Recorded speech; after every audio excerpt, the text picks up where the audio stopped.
1 Kings 13.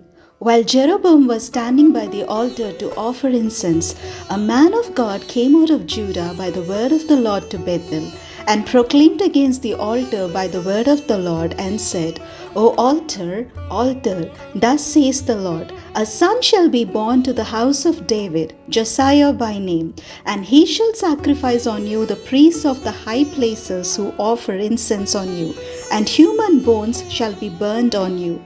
He gave a sign the same day, saying, This is the sign that the Lord has spoken. The altar shall be torn down, and the ashes that are on it shall be poured out. When the king heard what the man of God cried out against the altar at Bethel, Jeroboam stretched out his hand from the altar, saying, Seize him. But the hand that he stretched out against him withered so that he could not draw it back to himself. The altar also was torn down, and the ashes poured out from the altar, according to the sign that the man of God had given by the word of the Lord.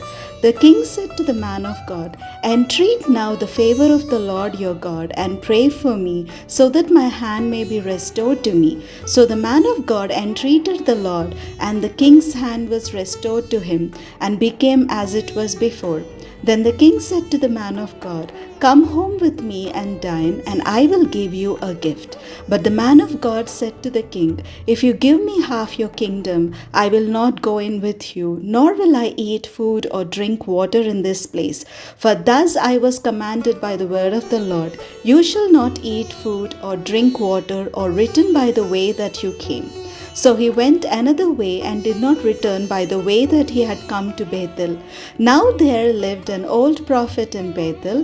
One of his sons came and told him all that the man of God had done that day in Bethel. The words also that he had spoken to the king, they told to their father. Their father said to them, Which way did he go? And his sons showed him the way that the man of God who came from Judah had gone. Then he said to his sons, Saddle a donkey for me. So they saddled a donkey for him, and he mounted it. He went after the man of God and found him sitting under an oak tree. He said to him, Are you the man of God who came from Judah? He answered, I am. Then he said to him, Come home with me and eat some food. But he said, I cannot return with you or go in with you, nor will I eat food or drink water with you in this place. For it was said to me by the word of the Lord, You shall not eat food or drink water there, or return by the way that you came. Then the others said to him, I also am a prophet as you are, and an angel spoke to me by the word of the Lord. Bring him back with you into your house, so that he may eat food and drink water. But he was deceiving him. Then the man of God went back with him and ate food and drank water in his house. As they were sitting at the table, the word of the Lord came to the prophet who had brought him back, and he proclaimed to the man of God who came from Judah, Thus says the Lord, because you have disobeyed the word of the Lord, and have not kept the commandment that the Lord your God commanded you, but have come back and have eaten food and drunk water in the place of which he said to you, Eat no food, drink no water, your body shall not come to your ancestral tomb. After the man of God had eaten food and had drunk, they saddled for him a donkey belonging to the prophet who had brought him back. Then as he went away, a lion met him on the road and killed him. His body was thrown in the road, and the donkey stood beside it. The lion also stood beside the body. People passed by and saw the body thrown in the road, with the lion standing by the body. And they came and told it in the town where the old prophet lived. When the prophet who had brought him back from the way heard of it, he said, This is the man of God who disobeyed the word of the Lord. Therefore the Lord has given him to the lion, which has torn him and killed him, according to the word that the Lord spoke to him. Then he said to his sons, Saddle a donkey for me. So they saddled one, and he went and found the body thrown in the road with the donkey, and the lion standing beside the body. The lion had not eaten the body or attacked the donkey. The prophet took up the body of the man of God, laid it on the donkey, and brought it back to the city to mourn and to bury him. He laid the body in his own grave, and they mourned over him, saying, Alas, my brother! After After he had buried him, he said to his sons, "When I die, bury me in the grave in which the man of God is buried. Lay my bones beside his bones." For the saying that he proclaimed by the word of the Lord against the altar in Bethel and against all the houses of the high places that are in the cities of Samaria shall surely come to pass. Even after this event, Jeroboam did not turn from his evil way, but made priests for the high places again from among all the people. Any who wanted to be priests, he consecrated for the high places. This matter became sin to the house of Jeroboam, so as to cut it off and to destroy it from the face of the earth. 1 Kings 14. At that time, Abijah, son of Jeroboam, fell sick. Jeroboam said to his wife, "Go, disguise yourself, so that it will not be known that you are the wife of Jeroboam, and go to Shiloh, for the prophet Ahijah is there, who said of me that I should be king over this people. Take with you 10 loaves, some cakes, and a jar of honey, and go to him. He will tell you what shall happen to the child." Jeroboam's wife did so. She set out and went to Shiloh and came to the house of Ahijah. Now Ahijah could not see, for his eyes were dim because of his age. But the Lord said to Ahijah, "The wife of Jeroboam is coming to inquire of you concerning her son, for he is sick. Thus and thus you shall say to her." When she came, she pretended to be another woman.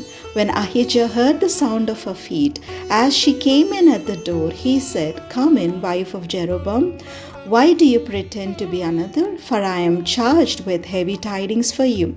Go tell Jeroboam, thus says the Lord, the God of Israel, because I exalted you from among the people, made you leader over my people Israel, and tore the kingdom away from the house of David to give it to you, yet you have not been like my servant David, who kept my commandments and followed me with all his heart, doing only that which was right in my sight. But you have done evil above all those who are before you, and have gone and made for yourself other gods and cast images, provoking me to anger, and have thrust me behind your back. Therefore I will bring evil upon the house of Jeroboam. I will cut off from Jeroboam every male, both bond and free in Israel, and will consume the house of Jeroboam, just as one burns up dung until it is all gone. Anyone belonging to Jeroboam who dies in the city, the dogs shall eat, and anyone who dies in the open country, the birds of the air shall eat. For the Lord has spoken. Therefore set out, go to your house. When your feet enter the city, the child shall die. All Israel shall mourn for him and bury him, for he alone of Jeroboam's family shall come to the grave, because in him there is found something pleasing to the Lord, the God of Israel, in the house of Jeroboam. Moreover, the Lord will raise up for himself a king over Israel, who shall cut off the house of Jeroboam today, even right now. The Lord will strike Israel as a reed is shaken in the water. He will root up Israel out of this good land that he gave to their ancestors, and scatter them beyond the Euphrates, because they have made their sacred poles, provoking the Lord to anger. He will give Israel up because of the sins of Jeroboam, which he sinned and which he caused Israel to covet. Then Jeroboam's wife got up and went away, and she came to Tirzah.